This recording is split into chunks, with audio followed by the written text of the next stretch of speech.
नमस्कार श्रोताओं, कहानियों का कारवा चैनल में आप सबका स्वागत है। मैं बिंदु सांधु आज आप लोगों के लिए मन्नू भंडारी जी की एक कहानी त्रिशंकु लेके आई हूँ।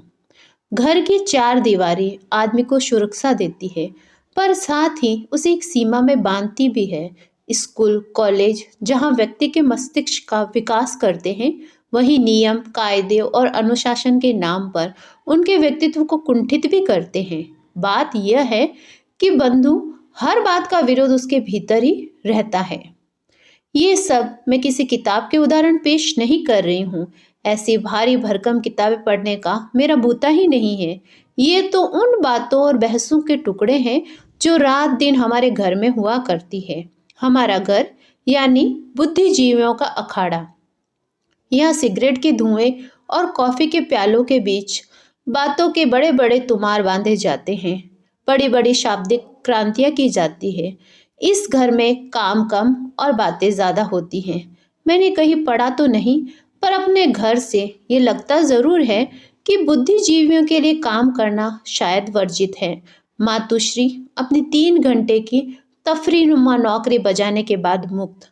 थोड़ा बहुत पढ़ लिखने के बाद जो समय बचता है वह या तो बात बहस में जाता है या फिर लौट लगाने में। उनका ख्याल है कि शरीर के निष्क्रिय होते ही मन मस्तिष्क सक्रिय हो उठते हैं और ये दिन के 24 घंटों में से 12 घंटे अपना मन और मस्तिष्क सक्रिय बनाए रखती हैं।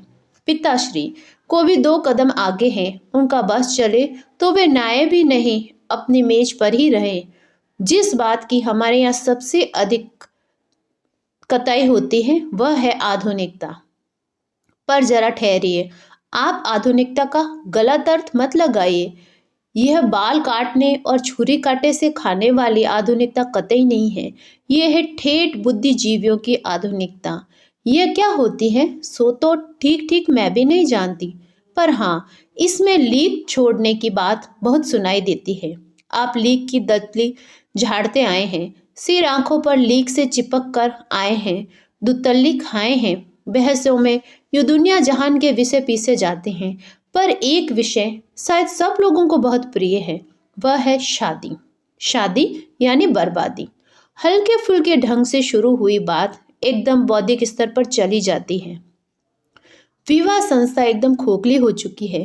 पति पत्नी का संबंध बड़ा नकली और ऊपर से थोपा हुआ है, और फिर धुआंधार ढंग से विवाह की धज्जियां उड़ाई जाती हैं। इस बहस में अक्सर स्त्रियां एक तरफ हो जाती हैं और पुरुष एक तरफ, और बहस का माहौल कुछ ऐसा गर्म हो जाया करता है कि मुझे पूरा विश्वास हो जाता है कि अब जरूर 1-2 तलाक ले बैठेंगे। पर मैंने देखा कि ऐसा कोई हादसा कभी हुआ नहीं। सारे ही मित्र लोग अपने अपने ब्याह को खूब अच्छी तरह तय समेट कर उस पर आसन जमा कर बैठे हैं। हाँ, बहस की रफ्तार और टोन आज भी वही है।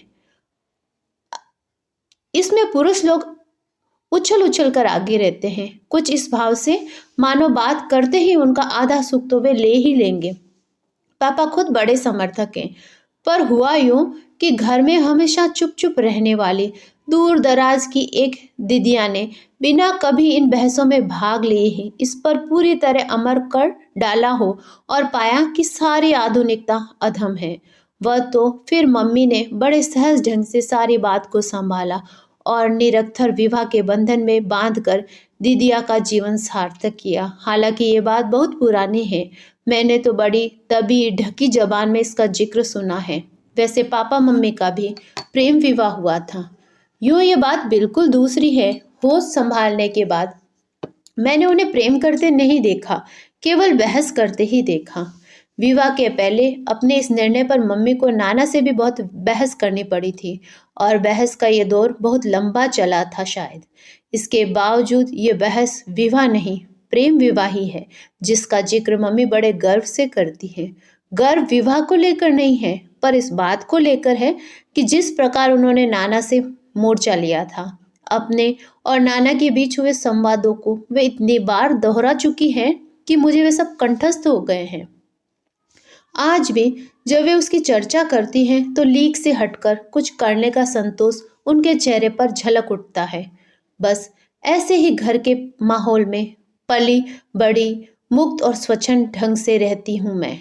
और पलते पलते एक दिन अचानक बड़ी हो गई।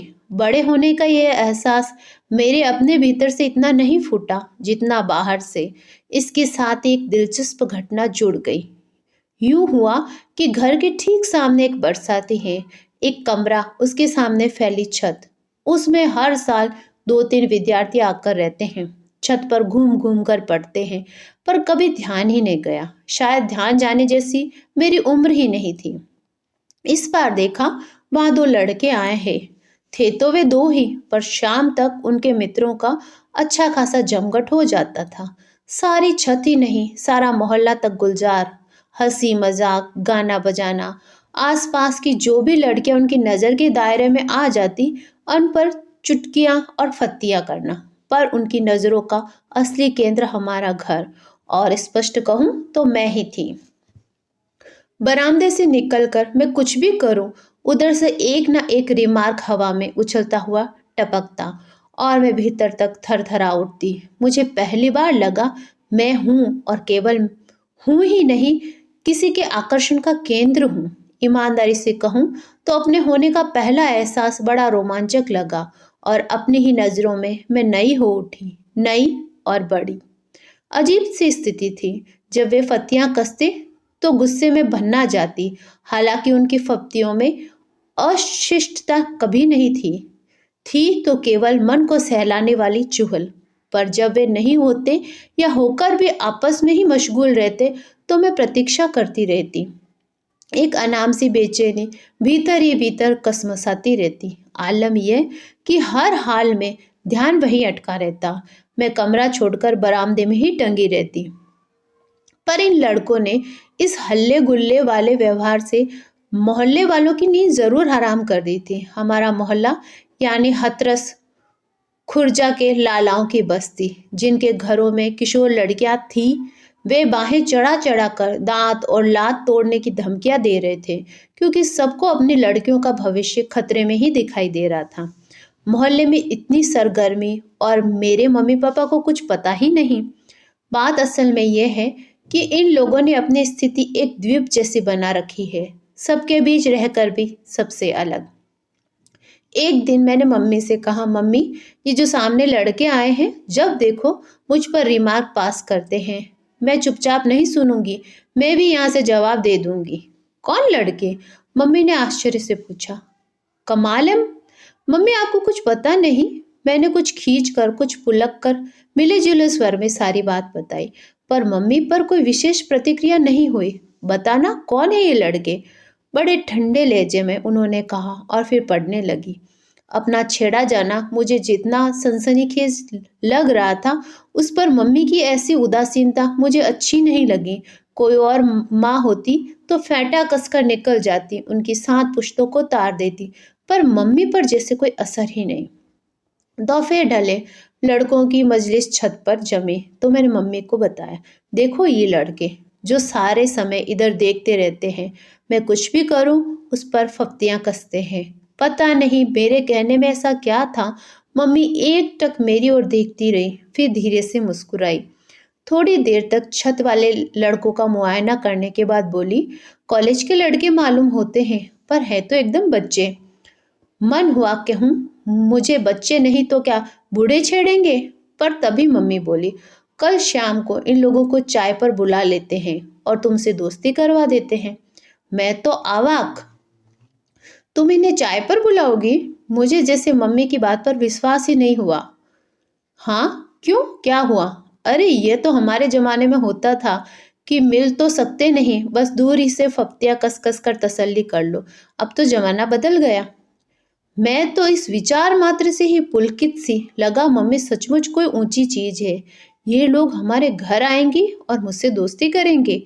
एकाएक लगने लगा मैं बहुत अकेली हूँ, और मुझे किसी दोस्त की सख्त आवश्यकता है।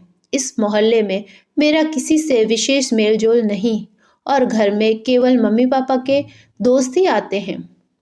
दूसरा दिन मेरा बहुत ही संशय में बीता। पता नहीं मम्मी अपनी बात पूरी करती है या यूं ही रो में कह गई और बात खत्म। शाम को मैंने याद दिलाया, कहा, मम्मी तुम सचमुच इन लड़कों को बुलाने जाओगे? शब्द तो मेरे ही थे, वरना भाव तो था मम्मी जाओ ना प्लीज़।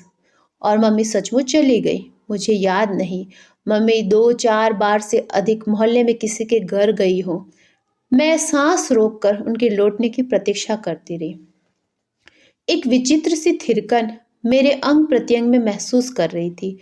कहीं मम्मी साथ ही लेती आई तो, कहीं ये मम्मी से बदतमीजी से पेश आए तो, पर नहीं, वे ऐसे लगते तो नहीं है। कोई घंटे भर बाद मम्मी लौटी, बेहद प्रसन्न। मुझे देखते ही उनकी तो सिट्टी बिट्टी ही गुल हो गई। उन्हें लगा अभी तक तो लोग अपने अपने घरों से ही उनके लात दांत तोड़ने की धमकियां दे रहे थे। मैं जैसे सीधे घर ही पहुंच गई उनकी हड्डी पसली एक करने। पर फिर तो इनकी खातिर ही बेचारों ने, बस बड़े ही स्वीट बच्चे हैं, बाहर से आए हैं, हॉस्टल में जगह नहीं मिली इसीलिए कमरा लेकर रह रहे हैं। शाम को जब पापा आएंगे तब बुलवा लेंगे। प्रतीक्षा में समय इतना बोझिल हो गया था। यह भी मेरा पहला अनुभव था। पापा आए तो मम्मी ने बड़े उमंग से सारी बात बताई। सबसे कुछ अलग करने का संतोष और गर्व उनके हर शब्द में ऐसे झलक पड़ रहा था। पापा ही कौन पीछे रहने वाले थे। उन्होंने सुना तो वे भी प्रसन्न। बुलाओ लड़कों को, अरे खाने दो, मस्ती मारने दो बच्चों को। मम्मी पापा को अपनी आधुनिकता तुष्ट करने का एक जोरदार अवसर मिल गया था। नौकर को भेजकर उन्हें बुलाया गया। अगले ही क्षण सब हाजिर। मम्मी ने बड़े कायदे से परिचय कराया और कहा, हेलो हाय का आदान प्रदान हुआ। तनु बेटे, अपने दोस्तों के लिए चाय बनाओ। धत तेरे की, मम्मी के दोस्त आए तब भी तनु बेटा चाय बनाए और उसके दोस्त आए तब भी, पर मन मारकर उठी। चाय पानी होता रहा, खूब हंसी मजाक भी चला। वे सफाई पेश करते रहे। मोहल्ले वाले झूठ मूठ ही उनके पीछे पड़ रहे हैं। वे तो ऐसा कुछ भी नहीं करते, जस्ट फॉर फन कुछ कर दिया, वरना इन सब का कोई मतलब नहीं है। पापा ने बढ़ावा देते हुए कहा, अरे इस उम्र में तो ये सब करना ही चाहिए। हमें मौका मिले तो आज भी करने से बाज ना आए। हंसी की एक लहर यहाँ से वहां तक दौड़ गई। 2 घंटे बाद वे चलने लगे तो मम्मी ने कहा, देखो इसे अपना ही घर समझो, जब इच्छा हो चले आया करो। हमारी तनु बिटिया को अच्छी कंपनी मिल जाएगी, कभी तुम लोगों से कुछ पढ़ लिया करेगी। और देखो कुछ खाने पीने का मन हुआ करे तो बता दिया करो, तुम्हारे लिए बनवा दिया करूंगी। और वे लोग पापा के खुलेपन और मम्मी की आत्मीयता और स्नेह पर मुग्ध होकर चले गए। बस जिससे दोस्ती करवाने के लिए उन्होंने बुलाया था, ये बेचारी इस तमाशे की एकमात्र दर्शक भर ही बनी रही। उनके जाने के बाद बड़ी देर तक उनको लेकर चर्चा होती रही। अपने घर की किशोरी लड़की को छेड़ने वाले लड़कों को घर चाय पर बुलाया जाए और लड़की से दोस्ती करवाई जाए। ये सारी बात ही बड़ी थ्रिलिंग और रोमांचक लग रही थी। दूसरे दिन से मम्मी हर आने जाने वाले से इस घटना का उल्लेख करती। वर्णन करने में पटु मम्मी नीरस से नीरस बात को भी ऐसा दिलचस्प बना देती है। फिर ये तो बात ही बड़ी दिलचस्प थी। जो सुनता वही कहता, वाह ये हुई ना बात। आपका बड़ा स्वस्थ दृष्टिकोण है चीजों के प्रति। वरना लोग बातें तो बड़ी बड़ी करते हैं पर बच्चों को घोट कर ही रखेंगे, और जरा सा शक और सुबह हो जाए तो बाकायदा जासूसी करेंगे। और मम्मी इस प्रशंसा से निहाल होती हुई कहती, नहीं तो क्या, मुक्त रहो और बच्चों को भी मुक्त रखो। हम लोगों को बचपन में ये मत करो, यहाँ मत जाओ कह कह कर कितना बांधा गया था। हमारे बच्चों को तो कम से कम इस घुटन का शिकार न बनना पड़े। पर मम्मी का बच्चा उस समय एक दूसरे ही घुटन का शिकार हो रहा था। वह यह कि जिस नाटक की हीरोइन उससे बनना था, उसकी हीरोइन मम्मी बन बैठी। खैर, इस सारी घटना का परिणाम यह हुआ कि उन लड़कों का व्यवहार एकदम ही बदल गया। जिस शराफत को मम्मी ने उन पर लाद दिया, उसके अनुरूप व्यवहार करना उनकी मजबूरी बन गई। अब जब भी वे अपनी छत पर मम्मी पापा को देखते तो अदब से लपेट कर एक नमस्कार और मुझे देखकर मुस्कान से लपेट कर एक हाय उछाल देते। फप्तियों की जगह बाकायदा हमारा वार्तालाप शुरू हो गया। बड़ा खुला और बेझिझक वार्तालाप। हमारे बरामदे और छतों में इतना ही फासला था कि जोर से बोलने पर बातचीत की जा सकती है। हाँ, ये बात जरूर थी कि हमारी बातचीत का सारा मोहल्ला सुनता था और काफ़ी दिलचस्पी से सुनता था। जैसे ही हम लोग चालू होते, आस पड़ोस की खिड़कियों से 4-6 सिर और धड़ आकर चिपक जाते। मोहल्ले में लड़कियों के प्रेम प्रसंग न हो ऐसी बात तो थी नहीं। बाकायदा लड़कियों के भागने तक की घटनाएं घट चुकी थी, पर वह सब कुछ बड़े गुप्त और छिपे ढंग से होता था। मोहल्ले वाले जब अपनी पैनी नजरों से ऐसे किसी रहस्य को जान लेते थे तो बड़ा संतोष उन्हें होता था। पुरुष मूंछों पर ताव देकर, स्त्रियां हाथ नचा नचा कर, खूब नमक मिर्ची लगाकर इन घटनाओं का यहाँ से वहां तक प्रचार करती, कुछ इसी भाव से कि अरे हमने दुनिया देखी है, हमारी आंखों में कोई धूल नहीं झोंक सकता। पर यहाँ स्थिति ही उलट गई। हमारा वार्तालाप इतने खुलेआम होता था कि लोगों को खिड़कियों की ओर में छिप छिप कर देखना सुनना पड़ता था, और सुनकर भी ऐसा कुछ उनके हाथ नहीं लगता था जिससे वे कुछ आत्मिक संतोष पाते। पर को बढ़ना था, बात बढ़ी। हुआ ये कि धीरे धीरे छत की मजलिस मेरे अपने कमरे में जमने लगी। रोज ही कभी 2 तो कभी 3 या 4 लड़के आकर जम जाते और दुनिया भर के हंसी मजाक और गपशप का दौर चलता। गाना बजाना भी होता, चाय पानी भी। शाम को मम्मी पापा के मित्र आते तो इन लोगों में से कोई न कोई बैठा होता। शुरू में इन लोगों ने मुक्त रहो और मुक्त रखो की बड़ी प्रशंसा की थी।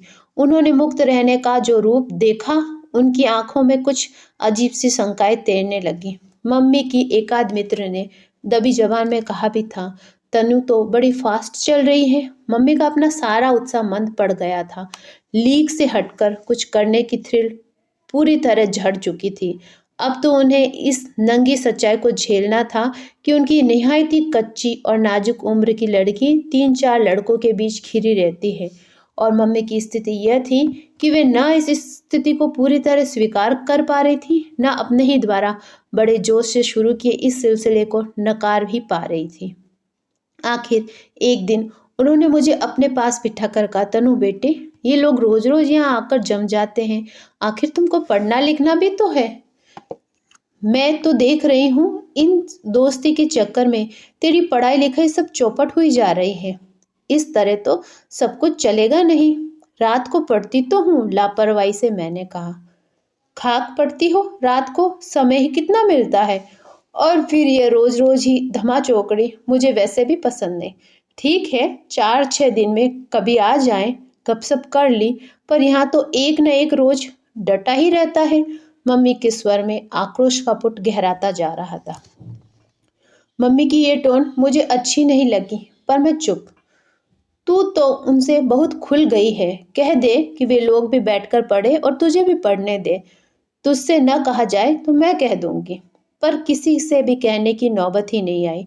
कुछ तो पढ़ाई की मार से, कुछ दिल्ली के दूसरे आकर्षणों से खींचकर हॉस्टल वाले लड़कों का आना जाना कम हो गया। पर सामने के कमरे से शेखर रोज ही आ जाता, कभी दोपहर में तो कभी शाम को। 3-4 लोगों की उपस्थिति में उसकी जिस बात पर मैंने ध्यान नहीं दिया था, वही बात अकेले में सबसे अधिक उजागर होकर आई। वह बोलता कम था, पर शब्दों के परे बहुत कुछ कहने की कोशिश करता था, और एकाएक ही मैंने उसकी अनकही भाषा समझने लगी। केवल समझने ही नहीं लगी थी, प्रत्युत्तर भी देने लगी थी। जल्दी ही मेरी समझ में आ गया कि शेखर और मेरे बीच प्रेम जैसी कोई चीज पनप रही है। यूं तो शायद मैं समझ ही नहीं पाती, पर हिंदी फिल्में देखने के बाद इसको समझने में खास मुश्किल नहीं हुई। जब तक मन में कहीं कुछ नहीं था, सब कुछ बड़ा खुला था, पर जैसे ही कुछ हुआ तो उसे औरों की नज़र से बचाने की इच्छा भी साथ ही हो आई। जब कभी दूसरे लड़के आते तो सीढ़ियों से ही शोर करते, जोर जोर से बोलते आते, लेकिन शेखर जब भी आता रेंगता हुआ आता, फुसफुसा कर हम बातें करते। वैसे बातें बहुत ही साधारण होती थी, स्कूल की, कॉलेज की, पर फुसफुसा कर करने में वे कुछ विशेष लगती थी। प्रेम को कुछ रहस्यमय, कुछ चुपचाप बना दो तो बड़ा थ्रिलिंग हो जाता है, वरना तो एकदम सीधा सपाट। पर मम्मी के पास घर और घर वालों के हर रहस्य को जान लेने की एक छठी इंद्रिय है, जिससे पापा भी काफी त्रस्त रहते हैं। उससे उन्हें ये सब समझने में जरा भी देर नहीं लगती। शेखर कितना भी दब छिप कर आता, मम्मी घर के किसी कोने में होती, फट से प्रकट हो जाती या फिर पूछती, तनु कौन है तुम्हारे कमरे में। मैंने देखा शेखर इस रवैये से मम्मी के चेहरे पर एक अजीब सी परेशानी छलकने लगी। पर मम्मी इस बात को लेकर यूँ परेशान हो उठेगी, ये तो मैंने कभी सोचा ही नहीं।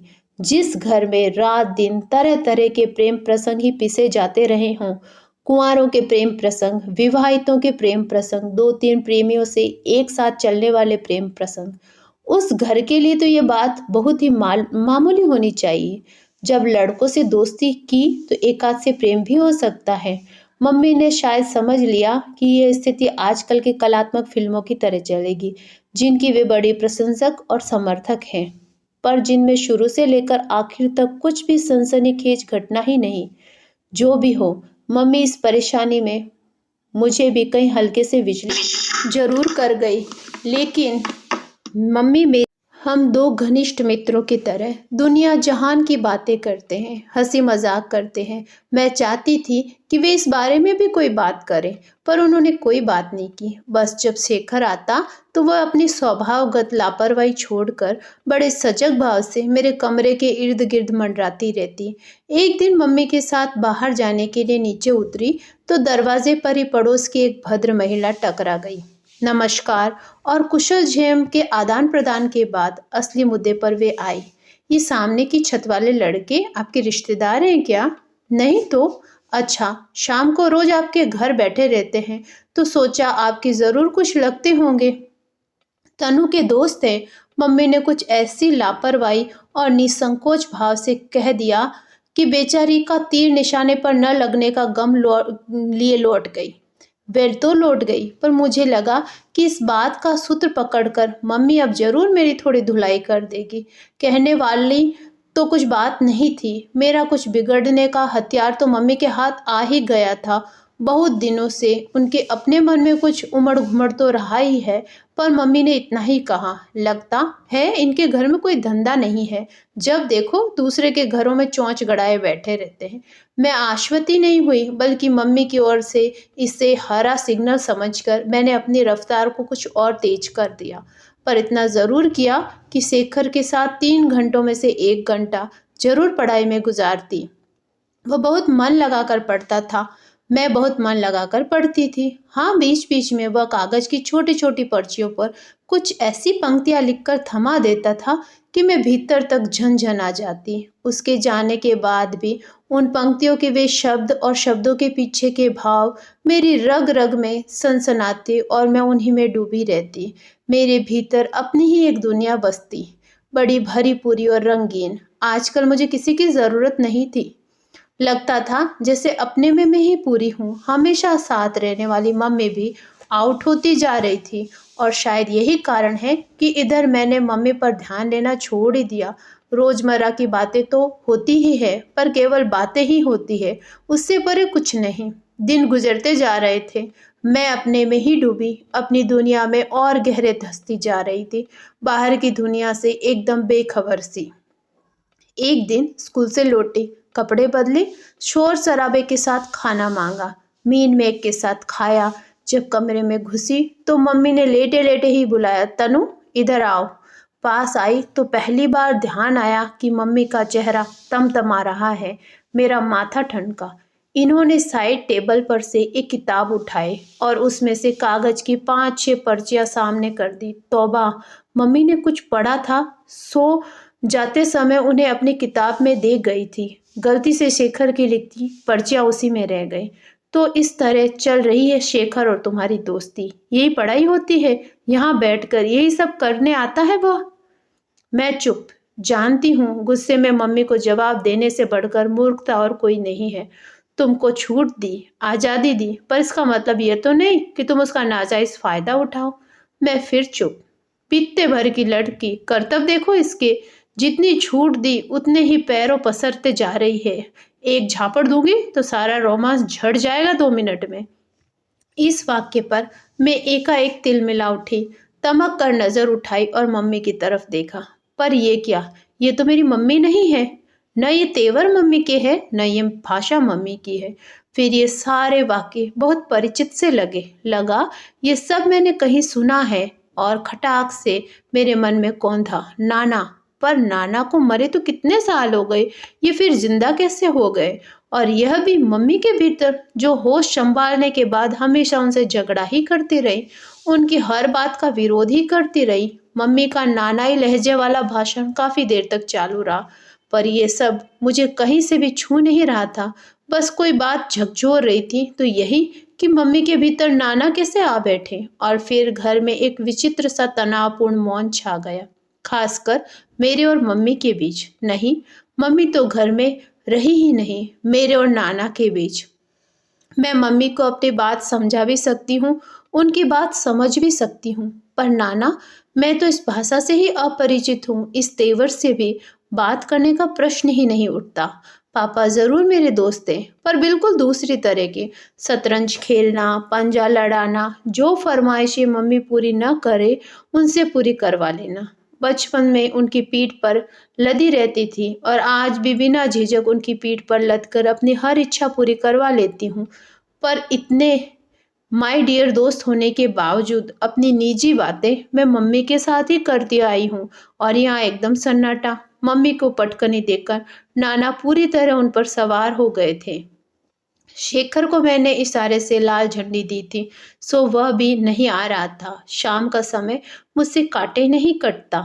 कई बार मन हुआ मम्मी से जाकर बात करूं, साफ साफ पूछूं कि तुम इतना क्यों बिगड़ रही हो। मेरी और शेखर की दोस्ती के बारे में तुम जानती तो हो, मैंने तो कभी तुमसे नहीं छिपाया, और दोस्ती है तो ये सब तो होगा ही। तुम क्या समझ रही थी कि हम भाई बहन की तरह हैं।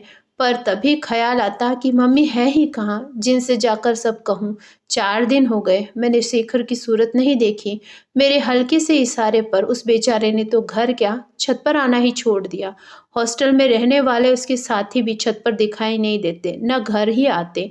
कोई आता तो कम से कम उसका हालचाल ही पूछ लेती। मैं जानती हूँ ये बेवकूफ़ी की हद तक भावुक है। उसे तो ठीक से यह भी नहीं मालूम कि आखिर बात क्या हुई। लगता है मम्मी के गुस्से की आशंका मात्र से ही उसके हौसले पस्त हो गए थे। वैसे कल से मम्मी के चेहरे का तनाव कुछ ढीला हुआ था। 3 दिन से जमी हुई शक्ति जैसे पिघल गई थी। पर मैंने तय कर लिया कि बात अब मम्मी ही करेगी। सवेरे नहा धोकर मैं दरवाजे के पीछे अपनी यूनिफॉर्म प्रेस कर रही थी। बाहर मेज पर मम्मी चाय बना रही थी। बाहर मेज पर पापा अखबार में सिर गड़ाए बैठे थे। मम्मी को शायद मालूम ही नहीं पड़ा मैं कब नहाकर बाहर निकल आई। वे पापा से बोली, जानते हो कल रात को क्या हुआ? पता नहीं, तब से मन बहुत खराब हो गया है। उसके बाद मैं तो सो ही नहीं पाई। मम्मी के स्वर की कोमलता से मेरा हाथ जहाँ का तहाँ थम गया, कान बाहर लग गए। आधी रात के करीब मैं बाथरूम जाने के लिए उठी। सामने की छत पर खूब अंधेरा छाया हुआ था। अचानक लाल सितारा सा चमक उठा। मैं चौंकी, गौर से देखा तो धीरे धीरे एक आकृति उभर आई। शेखर छत पर खड़ा सिगरेट पी रहा था। मैं चुपचाप लौट आई। कोई 2 घंटे बाद फिर गई तो देखा वह इसी तरह छत पर टहल रहा है। बेचारा, मेरा मन जाने कैसा हो आया। तनु भी कैसी बुझी बुझी रहती है। फिर जैसे अपने को ही धिक्कारती सी वो बोली, पहले तो छूट दो, जब आगे बढ़े तो खींचकर चारों खाने चित कर दो। यह भी कोई बात हुई भला? राहत की एक गहरी निश्वास मेरे भीतर से निकल पड़ी। जाने कैसा आवेग मन में उमड़ा। इच्छा हुई दौड़कर मम्मी के गले लगूं। लगा जैसे अरसे के बाद मेरी मम्मी लौट आई है। पर मैंने कुछ नहीं कहा, बस अब खुलकर बात करूंगी। 4 दिन से न जाने कितने प्रश्न मन में घुमड़ रहे हैं। अब क्या, अब तो मम्मी और उनसे तो कम से कम सब कहा और पूछा जा सकता है। पर घर पहुंचकर तो देखा तो अवाक रह गई। शेखर हथेलियों में सिर थामे कुर्सी पर बैठा है और मम्मी उसी कुर्सी के हत्थे पर बैठी उसकी पीठ और माथा सहला रही है। मुझे देखते ही बड़े सहज स्वाभाविक स्वर में बोली, देखा इस पगले को, 4 दिन से ये साहब कॉलेज नहीं गए हैं, न ही कुछ खाया पिया है। अपने साथ इसका भी खाना लगवाना। और फिर मम्मी ने खुद बैठकर बड़ी स्नेह मनुहार कर करके उसे खाना खिलाया। खाने के बाद कहने पर भी शेखर नहीं उठा। मम्मी ने बड़ी कृतज्ञता से बोझ से झुका झुका ही वह लौट गया। मेरे भीतर खुशी का ऐसा ज्वार उमड़ा कि अब तक कि सोचे सारे प्रश्न उसी में बिला गए। सारी स्थिति को समय पर आने के समय तो लगा, पर आ गई। शेखर ने भी अब 1-2 दिन छोड़कर आना शुरू कर दिया। आता भी तो अधिकतर हम पढ़ाई लिखाई की ही बातें करते। अपने किए पर शर्मिंदगी प्रकट करते हुए उसने मम्मी से वादा किया कि अब वह कोई ऐसा काम नहीं करेगा जिससे मम्मी को शिकायत हो। जिस दिन वह नहीं आता, मैं 2-3 बार थोड़ी-थोड़ी देर के लिए अपने बरामदे से ही बात कर लिया करती। घर की अनुमति और सहयोग से सरेआम चलने वाले इस प्रेम प्रसंग से मोहल्ले वालों के लिए कुछ नहीं रह गया था। उन्होंने भी इस जानलेवा जमाने के नाम 2-4 लानतें भेजकर किसी गुल खिलाने तक के लिए अपनी दिलचस्पी को स्थगित कर दिया। लेकिन एक बात मेरे मन में जरूर देखी, जब भी शेखर शाम को कुछ ज़्यादा देर बैठा रहता, दोपहर में भी आता, तो मम्मी भीतर नाना कसमसाने लगते और उनकी प्रतिक्रिया मम्मी के चेहरे पर झलकने लगती। मम्मी भरसक कोशिश करके नाना को बोलने तो नहीं देती, पर उन्हें पूरी तरह हटा भी नहीं सकती थी। शायद मम्मी के बस की ये बात नहीं रह गई थी।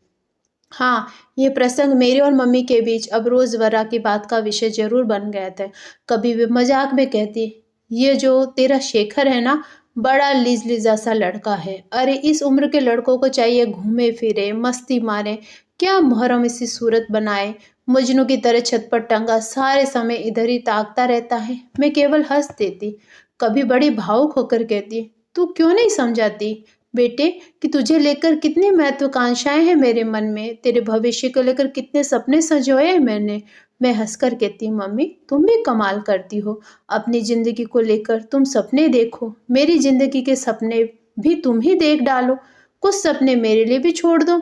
कभी वे समझाने के लहजे में कहती, "देखो तनु, अभी तुम बहुत छोटी हो, अपना सारा ध्यान पढ़ने लिखने में लगाओ, दिमाग के ये उल्टे सीधे फितूर निकाल डालो। ठीक है, बड़े हो जाओ, प्रेम भी करना, शादी भी करना। मैं तो वैसे ही तुम्हारे लिए लड़का ढूंढने वाली नहीं हूँ, अपने आप ही ढूंढना। पर इतनी अकल तो आ जाए कि ढंग का चुनाव कर सको।" अपने चुनाव के रिजेक्शन को मैं समझ जाती और पूछती, "अच्छा मम्मी बताओ, जब तुमने पापा को चुना था तो वो नाना को पसंद था?" मेरा चुनाव अपनी सारी पढ़ाई लिखाई खत्म करके 25 साल की उम्र में चुनाव किया था मैंने, खूब सोच समझकर, अकल के साथ। समझी? मम्मी अपनी बौखलाहट को गुस्से में छिपाकर कहती, "उम्र और पढ़ाई लिखाई, ये दो ही तो ऐसे मुद्दे हैं जिस पर मम्मी मुझसे जब तब डांटती रहती। पढ़ने लिखने में मैं अच्छी थी, और रही उम्र का सवाल, सो उसके लिए मन तो कह होता कि कहूँ, मम्मी तुम्हारी पीढ़ी तो काम 25 साल की उम्र में करती थी, हमारी उसे 15 साल में ही करती है। इसे तुम क्यों नहीं समझती?" पर चुप रह गई। नाना का जिक्र तो चल ही पड़ा, यही वे जी जाग उठते। छमाही परीक्षाएं पास आ रही थी और मेरा सारा ध्यान पढ़ाई में लगा था। सबका आना, गाना बजाना एकदम बंद। इन दिनों मैंने इतनी जमकर पढ़ाई की कि मम्मी का मन प्रसन्न हो गया, शायद कुछ आश्वस्त भी। आखिरी पेपर देने के पश्चात लग रहा था कि एक बोझ था जो हट गया।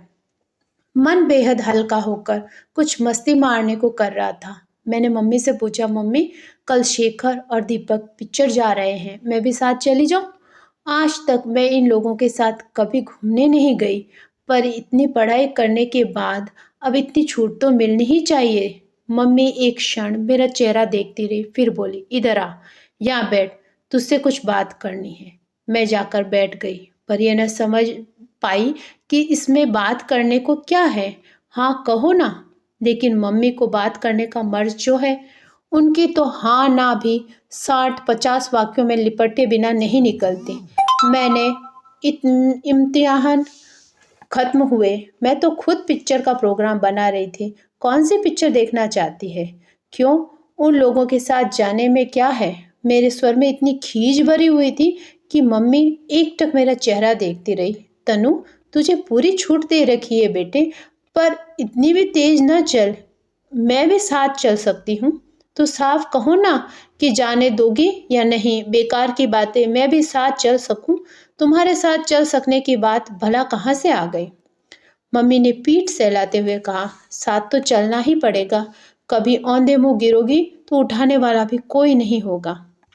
मैं समझ गई, मम्मी नहीं जाने देगी। पर इस तरह प्यार से मना करती है तो झगड़ा भी तो नहीं किया जा सकता। बहस करने का सीधा सा मतलब है कि उनका बघारा हुआ दर्शन सुनो, यानी 50 मिनट की एक क्लास। पर मैं कतई नहीं समझ पाई कि जाने में आखिर हर्ज क्या है। हर बात में ना नुक्कर कहा तो कहती थी कि बचपन में ये मत करो, यहाँ मत जाओ कहकर हमको बहुत डांटा गया है और खुद अब वही सब कर रही है। देख लिया इनकी बड़ी बड़ी बातों को। मैं उठी और दनाती हुई अपने कमरे में आ गई। हाँ, एक वाक्य जरूर थमा आई, मम्मी जो चलेगा वही गिरेगा भी और जो गिरेगा वो उठेगा भी और खुद भी उठेगा, उसे किसी की जरूरत नहीं पड़ेगी। पता नहीं मेरी बात की उन पर प्रतिक्रिया हुई या उनके अपने मन में ही कुछ जागा कि शाम को उन्होंने खुद शेखर को उसके कमरे पर आए 3-4 लड़कों को बुलाकर मेरे ही कमरे की मजलिस जमवाई और खूब गर्मा गर्म खाना खिलाया। कुछ देर ऐसा रंग जमा कि मेरा दोपहर वाला आक्रोश धुल गया। इम्तिहान खत्म हो गए थे, मौसम सुहावना था, मम्मी का रवैया भी अनुकूल था। सो दोस्तों का स्थगित हुआ सिलसिला फिर शुरू हो गया और आजकल तो जैसे उसके सिवा कुछ रह ही नहीं गया है। पर फिर एक झटका। उस दिन मैं अपनी सहेली के घर से लौटी तो मम्मी की सख्त आवाज सुनाई दी, तनु इधर आओ तो। आवाज से लगा ये खतरे का सिग्नल है। एक क्षण को मैं सकते में आ गई। पास गई तो चेहरा पहले की तरह सख्त था। तुम शेखर के कमरे में जाती हो? मम्मी ने बंदूक तागी। समझ गई कि पीछे गली में से किसी ने अपना करतब कर दिखाया। कब से जाती हो? मन तो हुआ कहूँ, जिसने जाने की खबर दी उससे बाकी की बातें भी पूछ लेती, कुछ जोड़ तोड़ कर ही बताया होगा। पर मम्मी फिर भभक पड़ी। उसने चुप रहना ही बेहतर समझा। वैसे मुझे मम्मी की इस गुस्से का कोई कारण समझ में नहीं आ रहा था। 2-3 बार यही मैं थोड़ी थोड़ी देर में शेखर के कमरे में चली गई तो ऐसा क्या गुनाह हो गया। पर मम्मी को हर कारण सकारण होता नहीं है, बस वे अपने मूड पर चलती है। अजीब मुसीबत है, गुस्से में मम्मी से बात करने का कोई मतलब नहीं है और मेरी चुप्पी मम्मी के गुस्से को और भड़का रही थी। याद नहीं मैंने शुरू में तुम्हें मना कर दिया था, तुम उसके कमरे पर कभी नहीं जाओगी। 3-3 घंटे वह यहाँ धुनी रमाकर बैठा रहता है, उसमें जी नहीं भरता तुम्हारा? दुख, क्रोध और आतंक की परतें उनके चेहरे पर गहरी होती जा रही थी। मैं समझ ही नहीं पा रही थी कि कैसे उनके सारी स्थिति समझाऊं। पर वह तो बेचारे सामने वाले ही ने मुझे बुलाकर आगाह कर दिया। जानती है यह सिर आज तक किसी के सामने नहीं झुका, पर यहाँ मुझसे आंखें नहीं उठाई गई। मुंह दिखाने लायक मत रखना हमको कहीं भी। सारी गली में थू थू हो रही है, नाक कटाकर रख दी।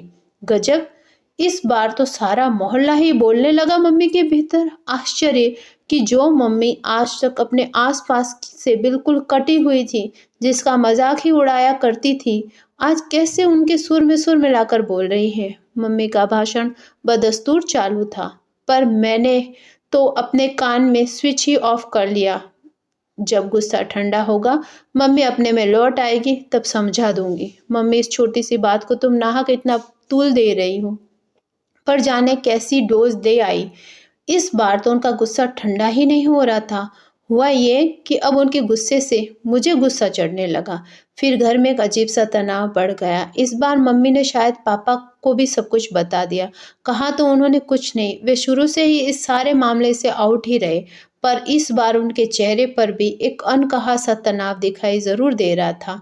कोई 2 महीने पहले जब इस तरह की घटना हुई थी तो मैं भीतर तक सहम गई थी, पर इस बार मैंने तय कर लिया कि सारे मामले में मम्मी को यदि नाना बनकर ही व्यवहार करना है तो मुझे भी फिर मम्मी की तरह ही मोर्चा लेना होगा उनसे, और मैं जरूर लूंगी। दिखा तो दूं कि मैं तुम्हारी बेटी हूँ और तुम्हारे नक्शे कदम पर चली हूँ। खुद को लीक से हटकर चली थी, सारी जिंदगी इसी बात की घुट्टी पिलाती रही, पर मैंने जैसे ही अपना पहला कदम रखा, घसीट कर मुझे अपनी ही खींची लीक पर लाने में दल फल शुरू हो गई। मेरे मन में ढेर ढेर तर्क सोच डाले। एक दिन बकायदा मम्मी से बहस करूंगी, साफ साफ कहूंगी, मम्मी इतने ही बंधन लगा कर रखना था तो शुरू से ही वैसे पालती, क्यों झूठ मूठ आज़ादी देने की बातें करती सिखाती रही। पर इस बार मेरा भी मन सुलग रहा था। इस तरह राख हो गया था कि मैं गुमसुम से अपने ही कमरे में पड़ी रहती। मन बहुत भर आता तो रो लेती।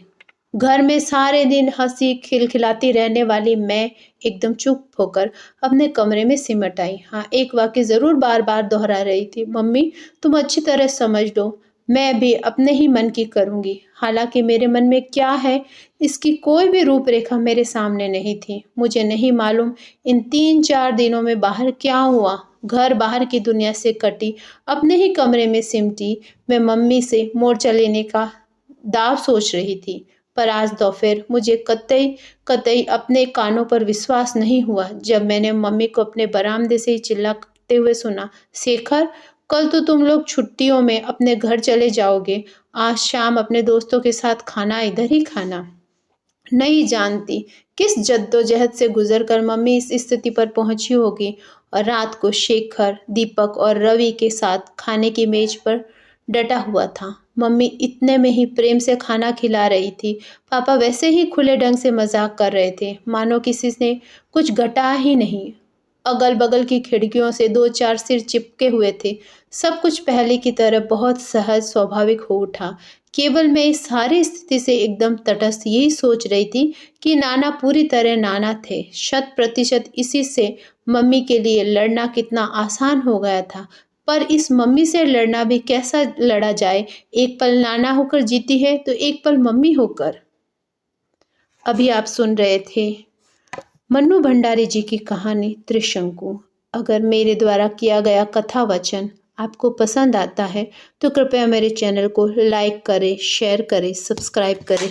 धन्यवाद।